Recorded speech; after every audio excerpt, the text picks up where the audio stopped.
Friends, आप सभी का एक बार फिर से आपके अपने YouTube channel English with Dilip sir में स्वागत है।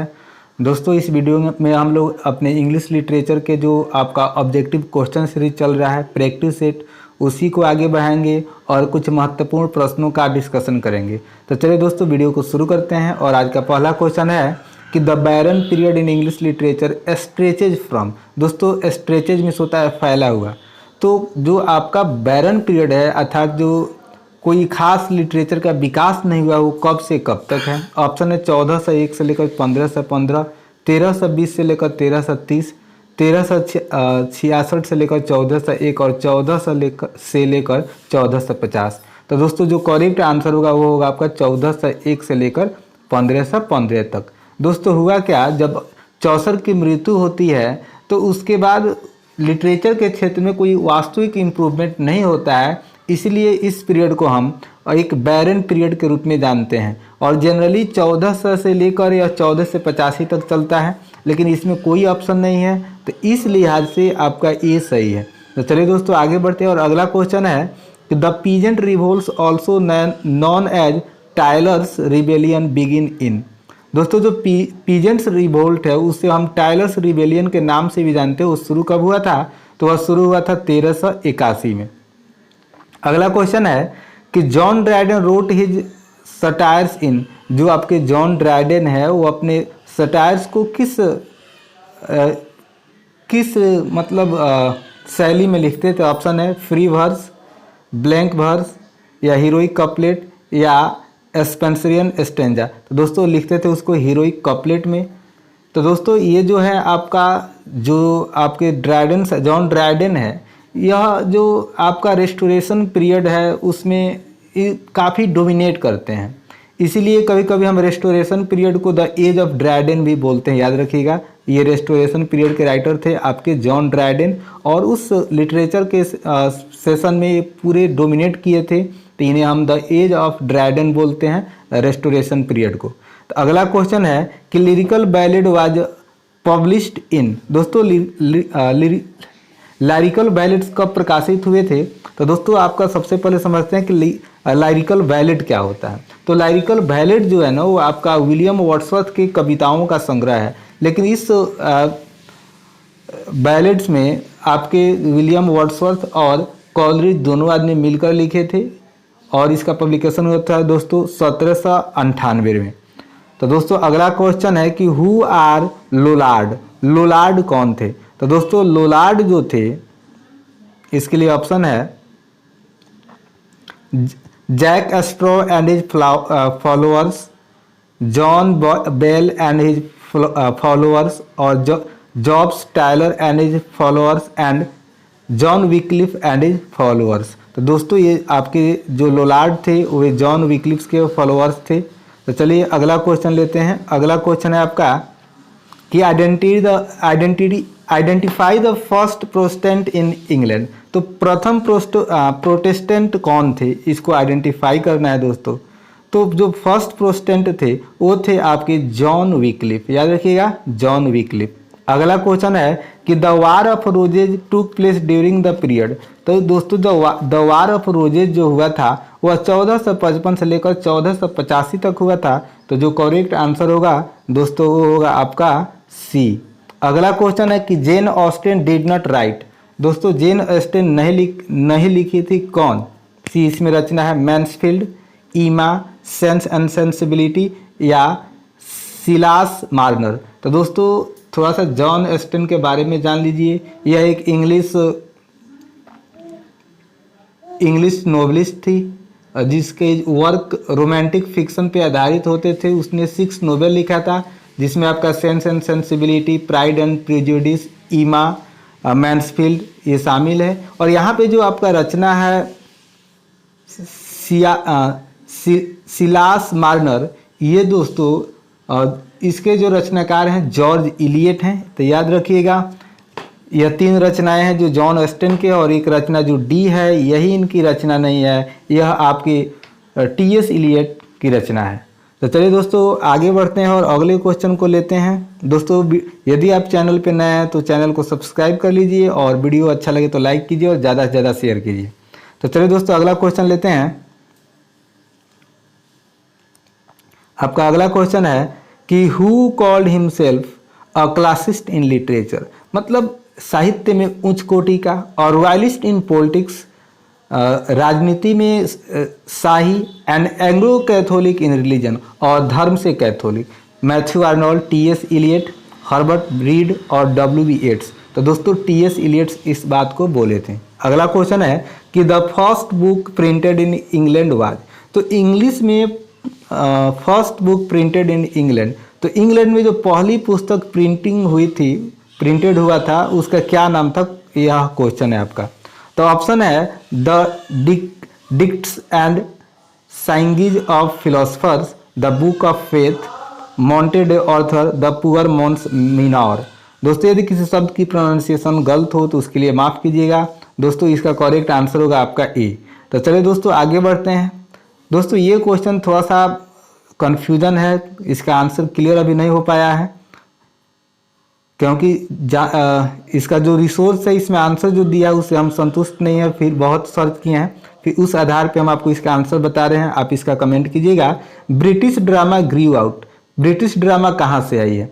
मेडाइवल रोमांसेस से, लिटर्जी से, रिवाइवल ऑफ क्लासिक लर्निंग से, या रिफॉर्मेशन से? मेरे अनुसार इसका आंसर ये है, मेरे अनुसार इसका आंसर आपका रहेगा मिडाइवल रोमांसेस, लेकिन आंसर दिया है बुक में लिटर्जी, जो मतलब ऑब्जेक्टिव बुक है, तो मुझे उस पर सेटिस्फेक्शन नहीं है, और जो रिसोर्सेस और भी अध्ययन किए हैं तो एग्जैक्ट आंसर नहीं मिला है इसका, और उस जो मटेरियल मिला है उसके आधार पे मिडाइवल रोमांसेज होगा। तो थोड़ा आप इसको देख लीजिएगा, क्योंकि आपका परीक्षा है बहुत सामने, तो आपको कोई भी रॉन्ग इन्फॉर्मेशन नहीं मिले, ये मेरा प्रयास रहता है। अगला क्वेश्चन है कि मिस्ट्री प्लेज डील्ड विथ, जो मिस्ट्री प्लेज होते हैं वो किससे संबंधित होते हैं? तो दोस्तों 3 शब्द याद रखिएगा, एक मिस्ट्री प्लेज, एक मैरिकल प्लेज और एक मोरालिटी प्लेज। तो जो मिस्ट्री होता है दोस्तों, हमेशा मिस्ट्री बाइबल के रहस्यों से संबंधित होता है, जैसे बाइबल के ही बातों को, चर्च के बातों को एक्सप्रेस करना उसका काम होता है।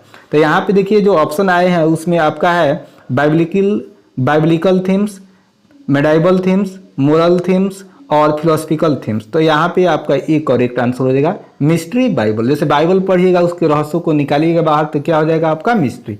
लेकिन जो यहाँ पे है कि द मायरेकल प्लेज रिप्रेजेंटेड, जो मायरेकल प्ले होते हैं वो किस चीज़ को रिप्रेजेंटेड किए, व्यक्त किए? तो याद रखिएगा मायरेकल में होता है आपका चमत्कार। तो कोई भी साधु संत होते हैं तो उनके जीवन में क्या बहुत कठिनाई होता है, मेहनत करते हैं और अपने अंदर क्या चमत्कार के लिए, मतलब एक मैजिकल पावर के लिए वर्क करते हैं। तो मायरेकल से मैजिकल याद रखिएगा।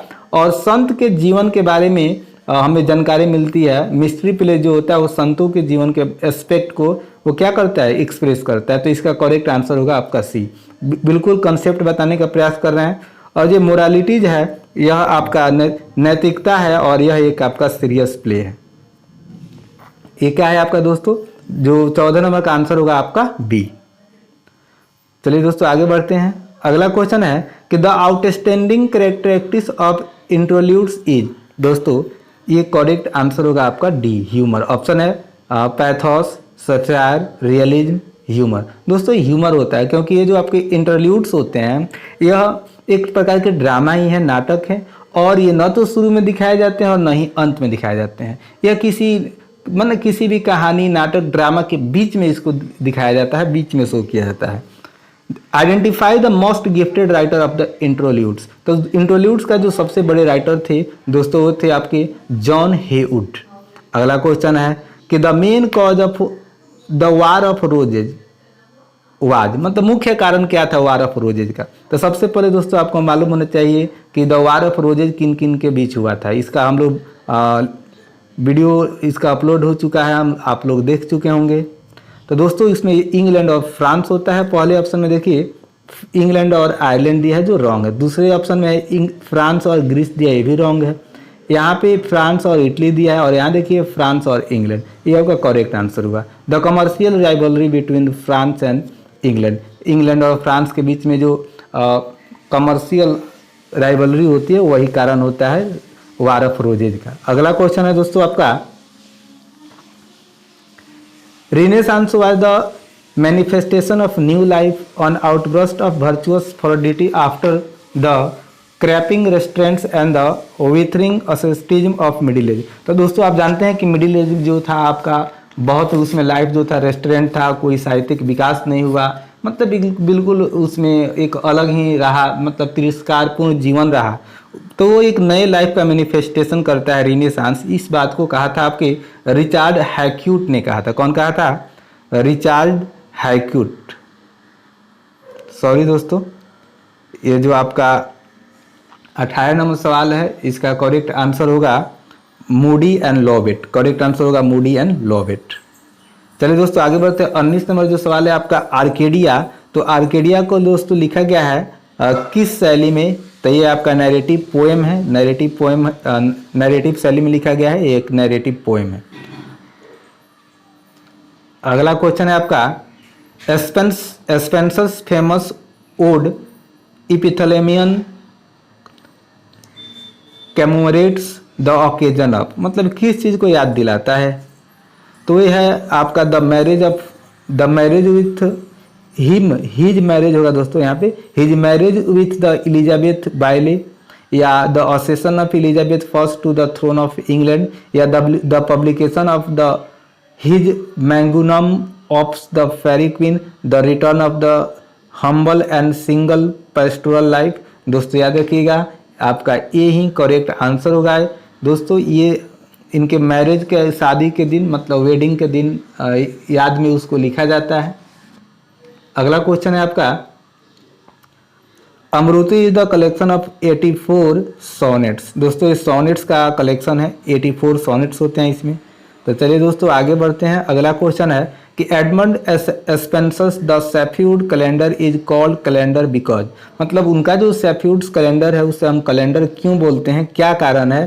तो इसके लिए दोस्तों ऑप्शन है आपका A, it is on astrological magazine, it was started by the then union of the shepherds, there was no such calendar for the use of shepherds, it is a series of pastoral eclogues for every month of year. दोस्तों इसमें प्रत्येक month के लिए एक कहानी होती थी, इसीलिए इसे हम एक कैलेंडर के रूप में जानते हैं, शेफील्ड कैलेंडर को। ठीक है, इसलिए इसको क्या कहा गया?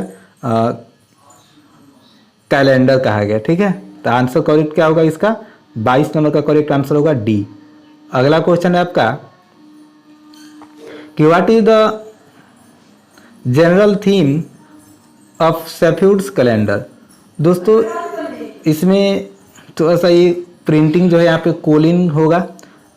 ऑप्शन है कि love between Rosalind and Orlando, the love between, दोस्तों रोजालिंड सही है लेकिन ऑरलैंडो की इसमें चर्चा नहीं है। The love between Spenser and Elizabeth Boyle, तो इसके लिए आप पहले ही दूसरा पुस्तक की डिस्कशन कर चुके हैं।